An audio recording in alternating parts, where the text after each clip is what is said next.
Il y a une chose moi qui me fait un peu sourire, c'est que les frères et les sœurs, et même les gens de manière générale, ils pensent que le prédicateur, il est là, il sourit par exemple, il fait le prêche du vendredi, il le voit tout le temps en conférence, il le voit par exemple dans des vidéos, dans certains endroits. Ils se disent que le prédicateur, lui, il a sa vie qui est cool, qui est à l'aise, qui est sans problème, qui est ceci, qui est cela, qui n'a pas de responsabilité, qui n'a pas de famille, qui n'a pas d'enfants, qui n'a pas des parents, qui n'a pas également des problèmes de cette vie d'ici-bas, et ainsi de suite. Et il est important de leur rappeler. Parce qu'ils pensent que nous, c'est la vie rose. Et d'ailleurs, c'est ce que pas mal de gens nous reprochent. Ils disent, ouais, regarde, moi j'ai déjà eu par exemple à plusieurs reprises, ouais, Ilyas Azouaj, c'est l'imam de la jet-set musulmane, il est dans le luxe, il est dans ceci, il est dans cela, alors que s'il verrait les rabais que j'ai à la maison par exemple, ou s'il verrait par exemple comment je vis, etc., ça allez, nous sommes comme tout le monde. Nous sommes comme tout le monde. Nous avons nos problèmes, nous avons notre famille, il est important de leur rappeler.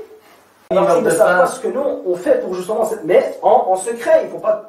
Ils n'en sont pas conscients et ils ne veulent pas le reconnaître également parce que leur seule vision, c'est quoi? C'est de casser et d'essayer de trouver les points faibles. Ah, il a mis une remarque. Ça me fait penser à cette histoire que j'avais eue, moi, avec une montre soi-disant en or. Et alhamdoulilah, je ne dis pas que nous ne sommes pas à l'abri des erreurs. D'accord? Je ne dis pas que nous ne sommes pas à l'abri des erreurs.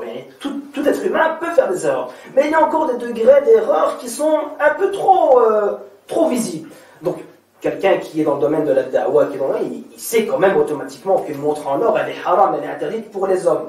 Donc moi j'avais une montre, c'est une montre Al-Fajr par exemple, qui fait l'adhan aux heures de prière et tout, qui m'a intéressé. C'est Al-Fajr au cas où, parce que bon, comme on sait qu'on vit dans un monde où il y a toujours des curieux qui veulent savoir tout à tout bout de chance, c'est une montre Al-Fajr, etc., qui sonne à la prière de Fajr, de Dhuhr, de l'Asr, de Maghrib et de l'Isha. Elle ne fait pas les salat nawafil.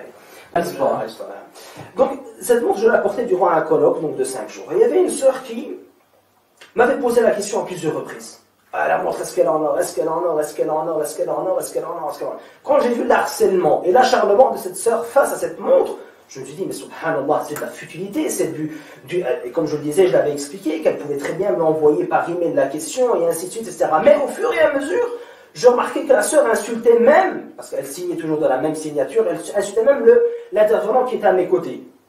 Donc je n'ai pas voulu lui répondre. Pour plusieurs raisons, notamment parce qu'elle insultait, elle était un peu insultante envers l'intervenant qui était à mes côtés, mais en plus, elle s'acharnait sur la montre alors qu'il y avait des gens qui se convertissaient à l'islam, il y avait des gens qui étaient heureux, qui apprenaient leur religion, etc. Et bon, moi je n'étais pas énervé, et je n'étais pas en colère par Allah Azza wa Jal. Je n'étais pas en colère par Allah. Mais j'ai voulu lui répondre un peu fort pour prendre cet exemple-là et le généraliser, pour faire comprendre à tout le monde qu'il y a des futilités à arrêter.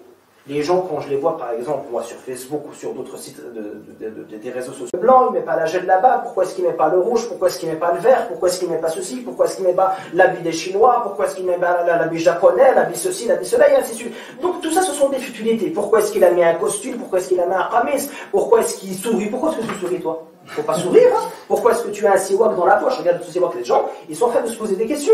Qu'est-ce que tu fais avec le siwak que tu as dans la poche? Et ainsi de suite. Tout ça, ce sont des futilités que les gens, subhanallah, ont tendance à garder en eux et n'arrêtent pas de réfléchir. Comme par exemple, il y avait un intervenant qui avait fait une vidéo en t-shirt, donc avec un polo. Il était obligé, le skin, de se justifier, de leur dire je suis venu directement de l'école, à un tel point que les gens ont cette maladie de voir, mais pourquoi est-ce qu'il a mis, il n'a pas le droit, c'est un prédicateur, il n'a pas le droit de mettre un polo.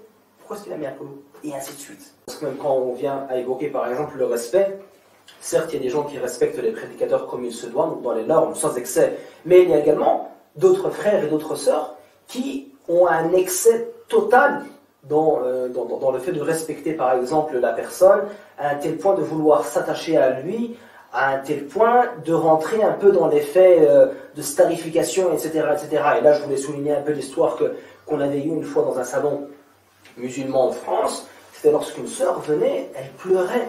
Elle pleurait, nous on s'est dit, cette sœur, qu'est-ce qu'elle veut, qu'est-ce qu'elle a besoin, est-ce qu'on l'a frappée, est-ce qu'on l'a ceci, est-ce qu'on l'a cela, elle vient chez nous et qu'est-ce qu'elle demande? Elle demande à avoir le verre dans lequel a bu le prédicateur musulman connu à travers le monde, Al-Arifi, Mohammed Al-Arifi. Elle voulait absolument l'avoir et elle pleurait pour cela. Donc ici, on s'inscrit dans un cadre d'excès. Et nous aussi, on le condamne. Bien évidemment, et nous prenons cet exemple-là, mais on sait également qu'il y a d'autres exemples qui sont similaires, qui sont pareils à celui-ci.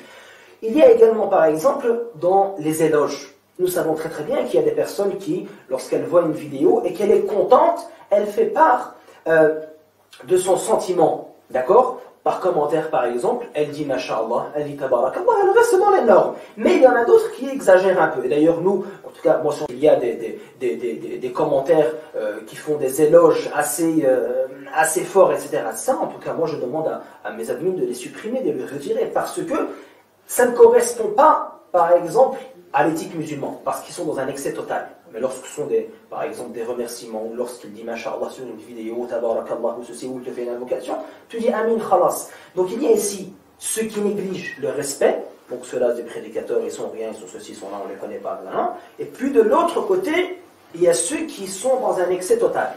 Oh, lui je l'aime, lui ceci, lui cela, lui avec ceci, lui avec cela, lui il a bien parlé, lui il a tué, lui il a dit, lui il a ceci, lui il a cela, etc. Donc je pense qu'ici il faut que les personnes réfléchissent un peu sur leur comportement et qu'ils essaient toujours de revenir sur la voie du juste milieu.